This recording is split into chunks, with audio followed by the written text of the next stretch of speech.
Au Seigneur, mais à tous ceux qui ont besoin d'entendre la parole de Dieu. Nous savons que par le bon témoignage que j'ai reçu d'Eliane cette semaine, de coup de téléphone, que les cours portent vraiment du fruit et que la connexion avec le divin se produit. Et ça, c'est quelque chose d'absolument extraordinaire. Le seul but, en réalité, de ce cours n'est pas de donner des instructions pour des instructions, évidemment. Si ce n'était que ça, ça n'aurait que la valeur de l'intellectuel.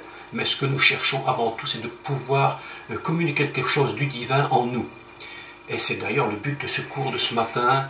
Et shalom Simon, que Dieu te bénisse pour cette matinée avec nous.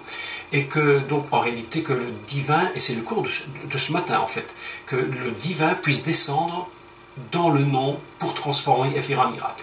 C'est pourquoi ce cours, nous le dédions véritablement au maître du monde, celui qui nous a créés et qui nous connaît. Nous remettons donc Jenny dans les mains du Seigneur pendant toute cette heure, ainsi que tout le peuple d'Israël, selon ce que Simon nous avait demandé également, et qui est très important. Et nous pensons spécifiquement ce matin à toutes ces personnes dont j'ai reçu des mails cette semaine absolument terribles, ces 33 chrétiens qui ont été exécutés cette semaine en Corée du Nord par le dictateur absolument terrible. Et nous voulons remettre tous nos frères et sœurs dans le monde entier qui sont persécutés pour leur foi. Parfois nous nous plaignons nous-mêmes de nos difficultés, mais il y en a qui souffrent pour leur foi, et nous remettons toutes les familles de ces chrétiens persécutés et qui ont été exécutés cette semaine en Corée du Nord. Et nous savons que la Bible nous dit dans le livre de l'Apocalypse que les martyrs crient devant l'Éternel et demandent justice à Dieu. Et Dieu leur dit patientez encore, parce que le nombre n'est pas encore terminé, n'est pas achevé, mais un jour Dieu rendra justice pour le mal qui leur a été fait. Ce matin, mes bien-aimés, le cours est donc intitulé « Lorsque lorsque le nom se remplit du divin, il y a un miracle. » Vous vous souvenez que la semaine passée, je vous avais parlé donc de la circoncision, on en avait dit quelques mots, mais je ne pouvais pas continuer ce cours sans revenir sur une notion absolument extraordinaire et indispensable, qui est le changement de nom d'Abraham en Abraham et de Sarai en Sarah. Ces deux notions sont absolument incroyables, ça dépasse ce qu'un homme normal, d'une intelligence humaine peut comprendre. Et vous savez, je vous l'avais déjà dit, que chaque nom est un code. La Torah elle-même est codée. J'avais dit lors de mes précédents cours, ici en Belgique et sur le net d'ailleurs, en ligne, que Dieu, évidemment, nous le savons parfaitement, vous le savez comme moi, n'est ni un chiffre, ni un nombre, ni quoi que ce soit. Dieu est Dieu. Mais pourquoi la Torah est-elle codée? Pourquoi de telles références avec des chiffres, des dates, des noms? Pourquoi? Mais simplement parce que Dieu veut révéler à travers ces moyens, je dirais que la puissance et la grandeur de son nom. Il y a quelque chose en Dieu de si grand. Vous savez que les mathématiques sont quelque chose d'absolument fantastique. Je ne suis pas du tout mathématicien, je ne l'ai jamais été. J'ai jamais été d'ailleurs très fort en mathématiques. Néanmoins, le créateur de toutes ces choses, c'est l'Éternel, le Dieu tout-puissant, le Dieu qui a créé toutes choses. Il est le maître de toutes ces mathématiques. C'est pourquoi dans la Torah, tout est codé. Les chiffres, les noms, les lettres, les valeurs. Et Dieu nous parle à travers cela. Nous ne faisons absolument pas du tout de divination. Nous n'essayons pas de comprendre, faire de la numérologie. Mais nous décodons simplement ce que Dieu veut nous dire à travers la Torah. Et à travers ce cours d'aujourd'hui, je vais essayer de le faire dans la mesure des possibilités sur ces 45-50 minutes qui viennent, bien que ce soit assez compliqué, puisqu'il y a énormément à dire de données. Donc le thème d'aujourd'hui, tout simplement, lorsque le nom se remplit du divin, il se produit un miracle. Vous vous souvenez que Dieu avait dit à Abraham qu'il changerait son nom, et ces choses se sont produites avant que Yitzhak vienne au monde, que Yitzhak naisse. Yitzhak qui veut dire rire. Là déjà, il y a un décodage très intéressant, puisque lorsque Abraham rit, il dit il rit en son cœur. Eh bien, il rit, ça se dit Vaïtzak. Et c'est comme si Dieu lui disait, écoute Abraham, tu as ri, eh bien puisque tu as ri, je vais donner à ton fils le nom de Yitzhak, qui veut dire il rit. Alors ça c'est absolument extraordinaire. C'est comme si Dieu disait à Abraham, à chaque fois que tu verras ton fils, tu te rappelleras que tu as ri, mais aujourd'hui, moi l'Éternel, c'est moi qui ris, et qui te prouve par là que je suis le Dieu des miracles. Donc, je voudrais qu'on lise ensemble, si vous le voulez bien, dans le livre de Bereshit et au chapitre 17. Alors, si vous avez votre Bible, vous prenez ce chapitre, et puis je vais vous envoyer pas mal de documents aujourd'hui que vous pourrez télécharger instantanément sur votre ordinateur si vous avez de quoi le faire, et je vous expliquerai simplement comment ça peut se faire. Nous allons donc lire ensemble le chapitre 17 de Bereshit, et nous allons lire à partir du verset 1, et je vais vous expliquer le mystère du nom d'Abraham à travers les lettres divines. Je vais le faire lentement. Si vous trouvez que je parle trop vite, vous me faites un signe. Si vous trouvez qu'il est nécessaire que je recommence une explication, on recommence. Il n'y a absolument pas de problème. Si le cours n'est pas fini, on continue la semaine prochaine. Ce qui compte, c'est de pouvoir vraiment comprendre tout le mystère et le secret du divin. Alors, je suis excessivement excité dans ce cours, parce que c'est un cours tout à fait particulier et qui va sortir complètement de l'ordinaire. Alors, lisons à partir du chapitre 17 de Bereshit, verset 1.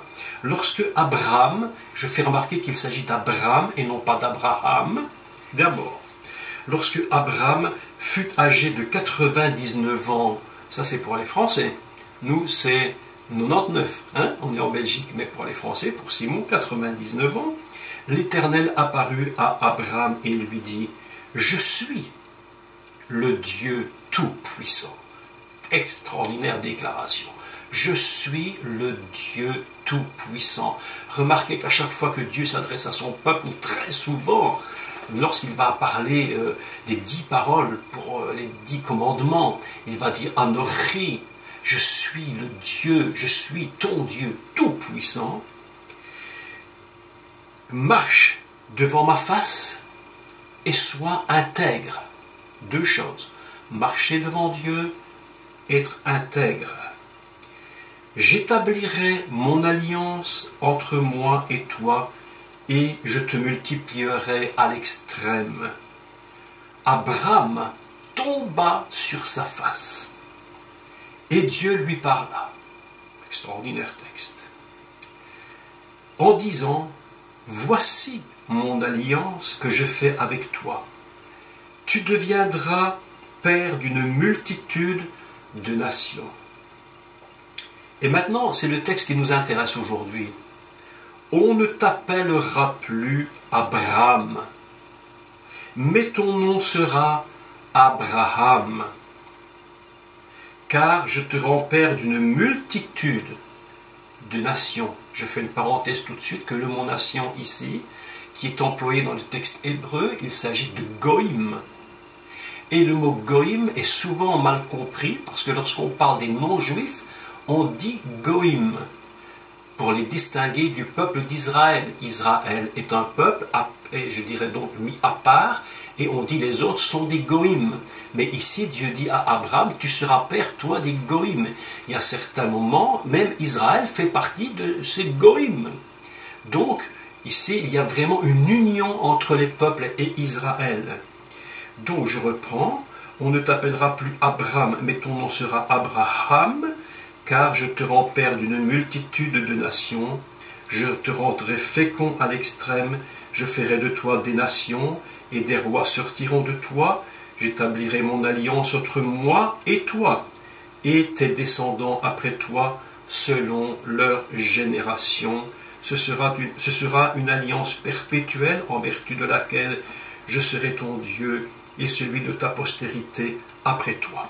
Voilà, ici, premièrement, un texte absolument fantastique où il dit, voilà, je vais changer ton nom et je vais lui ajouter quelque chose. Et ce changement de nom est absolument fondamental puisque entre le changement de nom, remarquez bien, d'Abraham et le changement de nom de Sarai en Sarah, entre les deux se trouve un événement très intéressant dont nous avons dit quelques mots la semaine passée, et je sais qu'il y aura encore des foules de choses à dire, mais il s'agit donc de la circoncision. Entre Abraham, changement de nom, et Sarai, changement de nom en Sarah, entre les deux se trouve la circoncision. Il va falloir que pour qu'Abraham comprenne certaines choses, rentre dans certains niveaux, qu'il puisse recevoir en lui quelque chose d'absolument nouveau. Et je ferai remarquer une chose aujourd'hui, c'est que Abraham, avant de recevoir le changement de nom, avait déjà la connexion avec Dieu. Il entendait déjà Dieu parler. Et lorsqu'il va recevoir la lettre divine, et je vais m'expliquer là-dessus, il n'était pas ignorant de Dieu, il connaissait Dieu, mais il avait besoin d'une dimension, j'allais dire, d'une valeur divine ajoutée. C'est ce qu'on appelle chez nous, enfin, vous connaissez tous, hein, la TVA, hein, sur la taxe sur la valeur ajoutée. Il faut rajouter quelque chose, mais ça c'est jamais suffisant, il faut toujours payer plus. Et Abraham, on a l'impression qu'il a une transition TVA, une transition dans la valeur ajoutée. Pour qu'il soit dans la transition, il faut une valeur ajoutée. Une TVA sur Abraham, transition sur la valeur ajoutée, en lui ajoutant une valeur divine. Et cette valeur divine, ça me fait penser, écoutez bien ceci, et c'est très intéressant, je pense à ça cette semaine, que les disciples dans la chambre haute, vous vous souvenez des disciples dans la chambre haute, ils étaient en connexion avec le divin. Ils connaissaient Dieu. Ils avaient la relation avec lui. Et pourtant, ils ont reçu du ciel une valeur en plus, quelque chose du divin. C'est ce qu'on appelle communément chez nous, ils furent tous baptisés du Saint-Esprit. C'est-à-dire l'Esprit de Dieu est venu et s'est ajouté à ce qu'ils étaient déjà, pour faire d'eux des hommes et des femmes différents, capables, écoutez-moi bien, capables d'engendrer, vous entendez le mot, capable d'engendrer un peuple nouveau pour le Seigneur. Et d'ailleurs, vous remarquerez qu'au jour de la Pentecôte, lorsque je dirais que l'Esprit est descendu, qu'il s'est ajouté aux disciples, eh bien c'est à ce moment-là qu'il y a eu que l'Église a commencé de naître et qu'en un jour, des milliers de personnes se sont données à Christ. Voilà ce que produit, je dirais, l'ajout du divin dans la personne. Il y a ici, en vérité, dans le changement de nom d'Abraham, une image, une préfiguration, dirais-je, et peut-être plus qu'une préfiguration, tout compte fait, du baptême de l'Esprit. C'est comme si Abraham avait reçu quelque chose de plus. Oui, il avait l'appel, il était choisi, il avait tout ce qu'il lui fallait, mais il manquait un ajout à son nom. Et pour qu'on puisse bien comprendre le décodage du texte le nom d'Abraham, puisque vous savez que le nom est un code, et je l'ai dit 1 milliard de fois, tous les noms dans la Bible sont des codes, eh bien nous allons aujourd'hui étudier le code d'Abraham, et je vais commencer ce cours, et assez lentement pour qu'on puisse bien saisir. Et encore une fois, je vous redis, s'il y a quoi que ce soit qui doit être redit, n'oubliez pas, faites-moi un signe, un petit chat ou un petit signe de la main et on recommence la notion jusqu'à ce que tout soit bien compris. Nous allons prendre du temps aujourd'hui pour expliquer tout cela. Vous vous rappelez, et je vais vous envoyer, il faut d'abord donner une première notion. La première notion que je voudrais vous donner, c'est vous rappeler tout simplement le nom de l'Éternel. Nous ne pouvons pas commencer ce cours sans nous rappeler le nom de l'Éternel. J'espère que vous allez tous recevoir voilà cette image.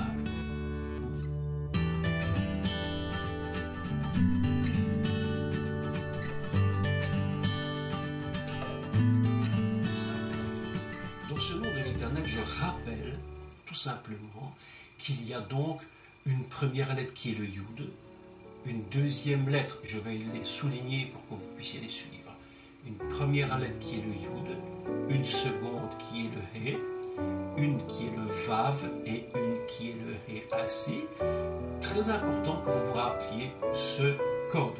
Donc, je réexplique ceci, je redis, il y a d'abord le Yud, puis vous avez le He, le Vav et le He. Nous avons deux He. Ces deux He ont des valeurs numériques qui sont des codes. Le code du He est 5 et 5. Le Vav, c'est un code, c'est une lettre qui vaut 6 et qui veut dire en hébreu, si vous voulez, la petite coordination, le mot lien qui veut dire et. Quand en hébreu biblique on dit Adam et Ève, on va dire Adam ve Chava.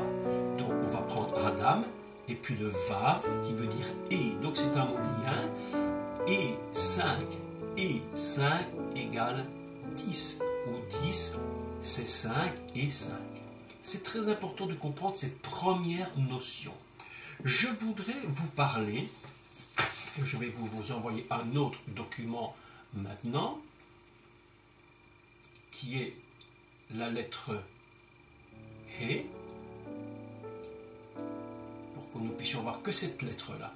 La lettre He est une lettre tout à fait intéressante. C'est là une des lettres de l'alphabet hébreu qui se trouve dans le nom divin et qui n'a pas de son. C'est une lettre hébraïque qui n'a pas de son, elle n'est que souffle. Elle n'est que le souffle. Elle ne se prononce pas, elle n'est que le elle est un souffle. Je dirais, est-ce que j'oserais dire d'aller jusqu'à dire qu'elle est le roi de Dieu, c'est-à-dire l'image même de l'esprit du nom divin. Elle est le souffle, elle n'a de son que lorsqu'on lui ajoute une voyelle.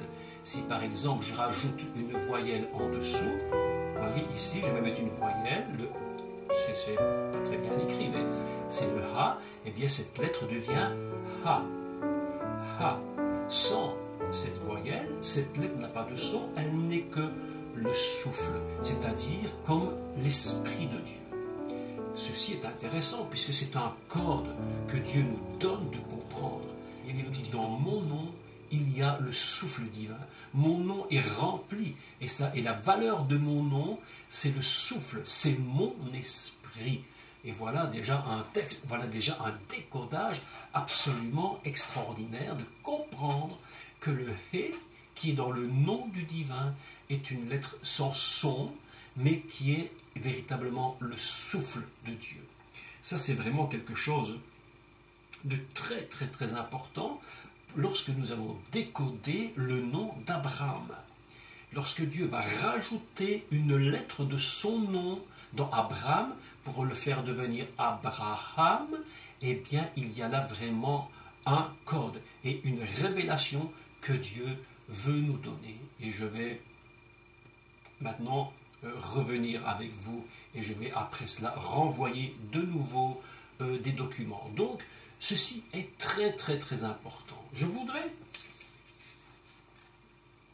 vous dire que le monde en lui-même est créé depuis le commencement du projet divin, donc du réchit de Dieu, de son projet divin.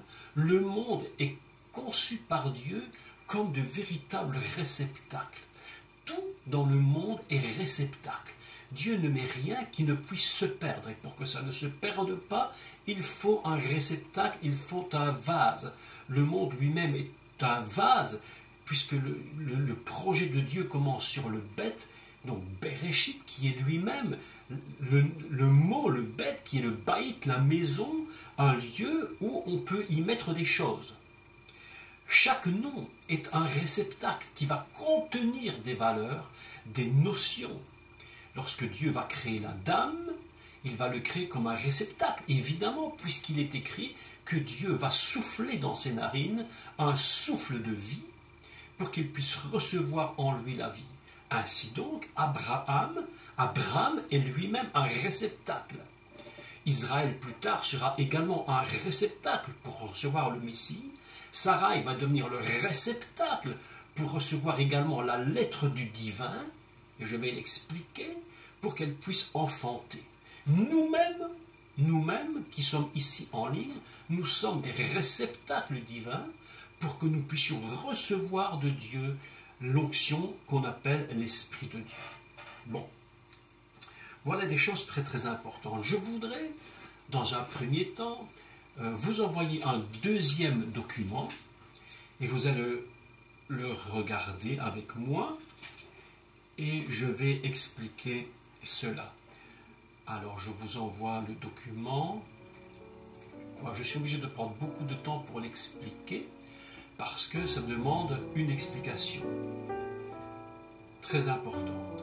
Vous voyez qu'il y a ici un mot que j'ai écrit à côté en français bien sûr pour qu'on le comprenne et qui est Adam. Je ferai remarquer d'emblée que dans Adam vous avez est également la première lettre de Abraham. La première lettre donc de Abraham, voici Abraham, A, le Aleph, le Bet, le Resh est le même. Aujourd'hui c'est un peu un cours d'hébreu. Abraham. Sa première lettre est la première lettre de Adam. La dernière lettre de Abraham est la dernière lettre de Adam. Nous avons donc deux lettres absolument semblables, la dernière et la première. Je vous l'avais expliqué que chaque lettre a une valeur numérique. Évidemment, dans ces valeurs numériques, Dieu veut nous parler. Encore une fois, Dieu n'est ni chiffre ni quoi que ce soit, mais ce ne sont que des codes pour comprendre des mystères divins. Dans la première lettre, les lettres donc, ont des valeurs numériques, et je vous fais remarquer que la première vaut 1, la deuxième vaut 4, ce qui fait 5, et le même final vaut 40, 45, 40 plus 4 plus 1, 45, lorsque je mets 4 et 5, ça fait 9, et que représente 9? Eh bien, dans l'humain, ce qui est absolument extraordinaire, et remarquez-le bien, c'est que 9, ça représente la mise au monde. Comme une femme est enceinte, elle a 9 mois de grossesse. Pourquoi? Parce qu'elle va enfanter. C'est 9 mois de grossesse. Ce n'est pas 10. Pourquoi pas 10? Parce que 10, c'est la valeur du divin. Tandis que 9, c'est la valeur juste en dessous pour que l'homme puisse mettre au monde. Donc, Adam lui-même, dans sa contenance, représente 45, 5 et 4, 9, et ça veut dire que la dame, c'est celui qui va engendrer l'humanité. Mais, où ça devient très intéressant, c'est lorsque nous regardons maintenant le nom d'Abraham. Et vous allez voir que dans le nom d'Abraham, il y a quand même un très très grand mystère. Dans le nom d'Abraham, il y a les deux lettres du milieu. Donc je répète que la première est la même lettre, la dernière est la même. Mais lorsque nous lisons Abraham, nous voyons quelque chose de surprenant. La deuxième lettre, le Bet, vaut 2. La troisième lettre, le Resh, vaut 200. 200 et 2, 202. Si j'ajoute les valeurs ensemble, 2 plus 0, 0 plus 2, ça fait 4. Et vous voyez que dans Abraham, il y a un mystère qui vient de se découvrir, c'est que Abraham, dans le cœur d'Abraham, on vient de découvrir la même valeur numérique que dans Adam. Voyez-vous que le Dalet vaut 4 et que les deux lettres ensemble, quand je les ajoute 2 plus 0 plus 0 plus 2, font également 4. Pourquoi j'explique cela? Pour vous montrer simplement que dans Abraham, le cœur d'Abraham, le centre de son nom, est comme une première éclosion du nom de Adam, comme si quelque chose venait de s'ouvrir en Abraham et il va donner à Abraham déjà comme un germe qui va commencer de sortir de son nom. Il va avoir une éclosion dans le cœur du nom de Abraham. Vous savez que ce n'est pas le hasard, parce que Abraham est le personnage choisi par Dieu pour engendrer, comme il le dit, des nations, et il va lui-même engendrer Isaac, qui plus tard va engendrer Jacob, etc., pour devenir Israël. Voilà donc que Abraham, dans son essence profonde, dans le cœur même de son nom, vient de s'ouvrir le nom de Adam. Je rappelle que Adam est un code, et que le code de Adam, c'est la première lettre, donc Aleph, Abraham, la deuxième lettre Dalet, David, et la troisième lettre, même Sophite, donc la même finale, c'est le même qui est le Mashiach. Autrement dit, nous avons dans Adam trois notions fondamentales qui sont Abraham, David et le Messie. Et lorsque nous prenons la lettre de Abraham, nous avons les mêmes principes. Nous avons évidemment la première lettre qui est toujours celle d'Abraham, la dernière celle du Mashiach, et au milieu vient de s'ouvrir, vient d'éclater littéralement le germe. Et nous voyons que l'addition de ces deux lettres également vaut 4 comme Adam. C'est un principe très important. Le nom de Abraham veut dire Père élevé. Vous avez remarqué que dans Abraham, j'ai souligné en rouge, vous le voyez ici, et j'ai écrit la traduction en français. Vous avez le Aleph et le Bet qui veut dire Père, et puis vous avez le Resh et le Mem qui veut dire élevé. Le mot Abraham veut dire Père élevé. Et donc vous avez ici donc le Père, Av, et le Ram qui veut dire élevé. Père élevé.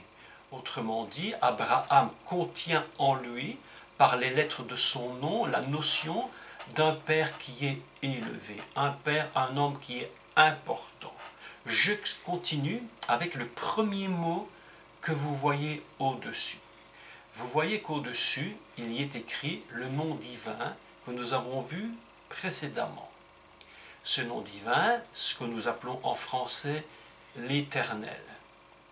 C'est de ce nom divin que une lettre va s'ajouter au nom d'Abraham pour changer littéralement le nom d'Abraham en père d'une grande nation. Vous voyez qu'il y a la lettre He, je vous l'ai dit, je le redis, c'est la lettre du souffle, la lettre qui représente dans son essence profonde le souffle du divin. Vous avez le He, qui est la lettre divine. Et je vous envoie un deuxième document, et voilà le mot Abraham. Regardez bien, A, Aleph, Bet, Resh et Mem. Mais pour que le nom de Abraham se change en Abraham, il va falloir qu'une lettre divine, la lettre divine, et vous comprenez bien, c'est un code, c'est une explication. On sait très bien que Dieu n'envoie pas des lettres du ciel, ça on le sait. Mais c'est un code pour comprendre comment Dieu fonctionne avec Abraham. Il va prendre donc la lettre, on prend la lettre E et on la descend et on la rajoute ici, après le resh et entre le même, la voilà ici en français, et on ne lit plus Abram, mais on va lire Abraham. Et la signification va changer. Ça veut dire père d'une multitude de nations. Rien que parce que le souffle de Dieu est rentré dans Abraham, quelque chose a littéralement changé dans son nom et dans sa vie.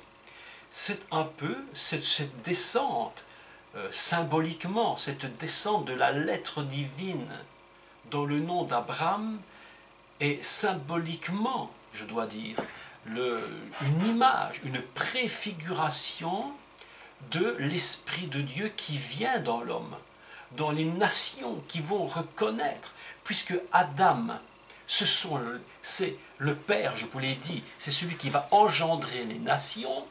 Eh bien, lorsque la lettre divine descend dans le nom d'Abraham, eh bien, c'est comme si l'Esprit de Dieu préfigurait et nous disait à l'avance, remarquez bien ce que je suis en train de faire, je vous annonce que l'Esprit descendra dans les nations. Comme dans Abraham, la préfiguration, l'Esprit un jour descendra dans les nations. C'est ce que nous avons vu et que je vous ai dit il y a quelques minutes. Le jour de la Pentecôte, le souffle divin est descendu dans les apôtres, il y eut comme un souffle, comme un vent impétueux, et vous vous souvenez, je vous l'ai dit, que le mot souffle dans le livre de Pentecôte, c'est le ruach. Et le ruach, c'est l'Esprit de Dieu, l'Esprit du commencement du monde. L'Esprit était, la Bible nous dit dans le livre donc, de Bereshit, que Veruach Elohim mirachefet al pnei Amarim, et que l'Esprit de l'Éternel Dieu, Créateur, frémissait littéralement. Mirachefet, c'est frémissait à la surface, il attendait quelque chose. Eh bien voilà que l'Esprit est au-dessus d'Abraham, il lui parle, il dit « Je suis le Dieu Tout-Puissant et je vais changer ton nom. Et de Abraham, tu vas devenir par la descente de mon esprit le premier du nom divin, non plus Abraham, mais tu vas devenir Abraham. » C'est vraiment une image extraordinaire de ce Abraham qui devient maintenant Abraham. Et là, c'est absolument fondamental de comprendre que pour que Dieu puisse produire quelque chose, il faut maintenant que Dieu fasse descendre son esprit. Donc je vous répète ceci, cette notion. Donc je suis mes notes parce que je dois absolument être très clair dans ce que j'ai dit. Abraham, Sarai sont deux réceptacles. Vous avez remarqué que ce n'est pas Abraham lui-même, ce n'est pas Abraham ni Abraham lui-même qui a un problème pour pouvoir mettre au monde. Abraham n'a pas de problème de stérilité, c'est sa femme Sarai qui a un problème. Lui n'a pas de problème puisqu'il a déjà eu un enfant avant avec Agar, la servante égyptienne. Donc nous savons très bien que Abraham n'a pas de problème de conception. Et pourquoi Dieu va-t-il devoir lui donner l'esprit? Pourquoi va-t-il donner à Abraham la lettre divine, si vous voulez, de l'esprit divin? C'est exactement parce que Dieu veut qu'Abraham rentre lui-même dans le projet de Dieu. Vous savez, mes amis, il y a des gens qui nous disent parfois « Mais si Dieu voulait sauver le monde, il le sauverait, il n'a pas besoin de l'Église. » Mais écoutez, si Dieu voulait sauver le monde, mais il sauverait le monde. Il suffirait qu'il envoie un ange, qu'il fasse quelque chose, je ne sais pas. Pourquoi faut-il qu'il donne son esprit le jour de la Pentecôte pour pouvoir sauver? Parce que Dieu veut absolument que nous rentrions nous-mêmes dans son projet et que nous ayons la capacité de pouvoir faire naître de nouveau. Écoutez bien maintenant ce que je vous dis. Rappelez-vous dans le livre des Actes des Apôtres, lorsque les disciples ont reçu l'Esprit, une foule de milliers de gens s'est donné au Seigneur. Vous êtes d'accord avec ça? Alors qu'avant, ça ne se produisait pas. Pourtant, ils avaient la connexion. Et rappelez-vous plus tard, lorsque l'apôtre Pierre va aller chez les chez les nations païennes, les goïms. Selon qu'on a dit maintenant que Dieu a dit à Abraham, il lui avait dit, je ferai de toi des goïms, des grandes nations. Je ferai de toi des nations. Et voilà que Pierre se retrouve maintenant chez les goïms. Regardez, c'est quand même très prophétique, franchement, c'est très très prophétique. Ce personnage est un personnage prophétique, non seulement dans ce qu'il dit peut-être, mais dans son être entier, dans son expérience, il est prophétique. C'est extraordinaire. C'est le niveau de prophétie le plus élevé. Le niveau de prophétie le plus élevé, mes amis, ce n'est pas quand un homme parle, c'est quand un homme, un être humain, est lui-même dans sa vie, dans ses actes, dans ses faits, prophétique. C'est un niveau extrêmement élevé de la prophétie. Et voilà que Pierre se trouve chez les goïms, et que fait-il? Eh bien, il fait quoi? Connexion. Connexion. Au moment où il parle, l'Esprit de Dieu vient sur les goïms, sur les non-juifs, et ils se mettent eux-mêmes à prophétiser.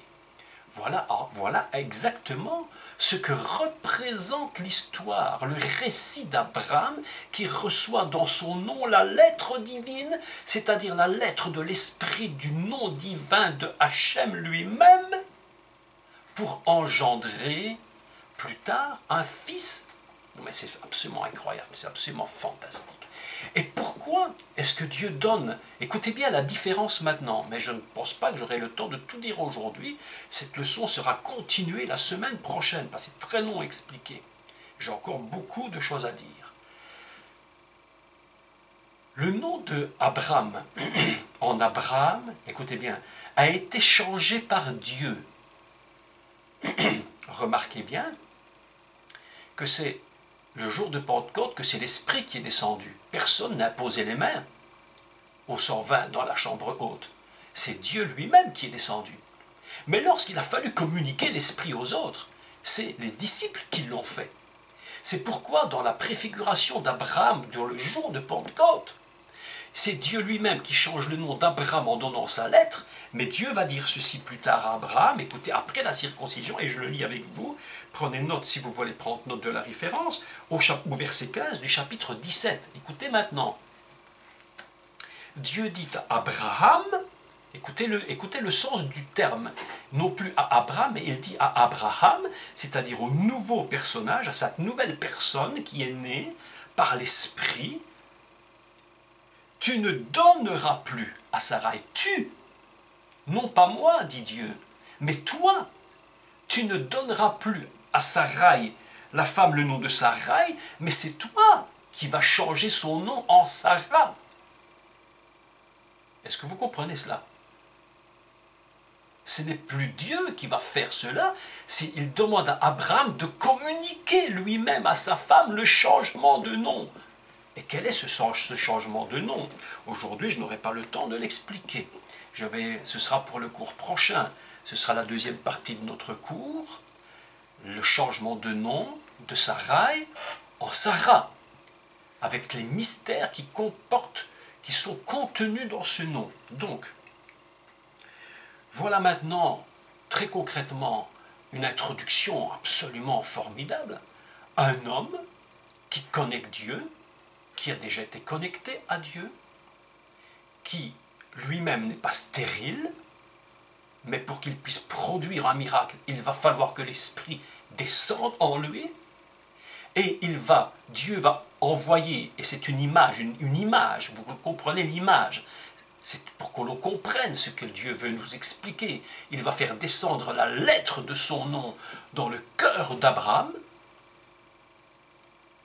et à ce moment-là, Dieu va lui dire, ce n'est plus moi qui vais continuer le travail du projet, mais c'est toi, Abraham. Mes amis, écoutez-moi bien. Nous sommes dans le projet de Dieu. Vous êtes dans le projet. À chaque fois que vous communiquez quelque chose de Dieu à l'autre, ça veut dire qu'en vous est rentrée la lettre du divin, le souffle du divin. Il en est de même pour vous, pour chacun d'entre vous qui écoutez cet enseignement en direct ou en différé, ou pour toute personne qui l'entendront, n'oubliez jamais que si vous n'avez pas reçu en vous l'Esprit, vous savez, je vais vous dire une vérité. Peut-être ça peut un peu choquer certains, mais c'est une vérité. Il y a ceux qui sont contre, qui disent on n'a pas besoin du baptême de l'Esprit, d'autres qui disent on peut dire ce qu'on veut. Mais la Bible nous enseigne clairement que Abraham, le patriarche, le père de tous ceux qui sont venus, où tu seras père de grandes nations, même lui a reçu l'onction. Il a reçu dans le cœur, dans son cœur. Écoutez-moi bien maintenant. Et je vais terminer par là pour aujourd'hui. Je vous ai ici écrit dans ce document le nom de Abraham et le nom de Sarah, qui a déjà été changé, mais je ne rentre pas dans le détail maintenant. Je vous ferai simplement remarquer, si vous lisez avec moi, qu'il y a ici la lettre Resh et la lettre He dans le nom d'Abraham. Et dans la lettre de Sarah, il y a exactement la même chose. La lettre He, Resh, et la lettre He. Exactement la même chose. Regardez bien comme c'est important. Les mêmes lettres dans Abraham et Sarai. Est-ce que vous croyez que c'est une pure coïncidence? Je vous dis non, ce n'est pas une coïncidence, parce que le Resh, en hébreu, ça a une signification. Resh, roche, veut dire la tête. Mais écoutez-moi aussi, ça a un autre sens. Ce mot veut dire aussi pauvreté. Écoutez bien le raisonnement maintenant. Tête, mais aussi pauvreté. Voilà que notre Abraham, lorsqu'il n'a que la tête, c'est comme s'il était pauvre, malgré qu'il connaît Dieu. Sarah, lorsqu'elle n'a que le resh et qu'elle n'a pas le hé, elle a la tête, les pensées, mais elle n'a pas encore reçu la connexion. C'est pourquoi Dieu va connecter la tête avec l'esprit. Il va connecter la pensée d'Abraham avec l'esprit. Il va connecter la pensée de Sarah avec le hé, afin que Sarah aussi ait la connexion divine. D'avoir une pensée. Il faut que Dieu vienne dans nos têtes pour changer nos raisonnements.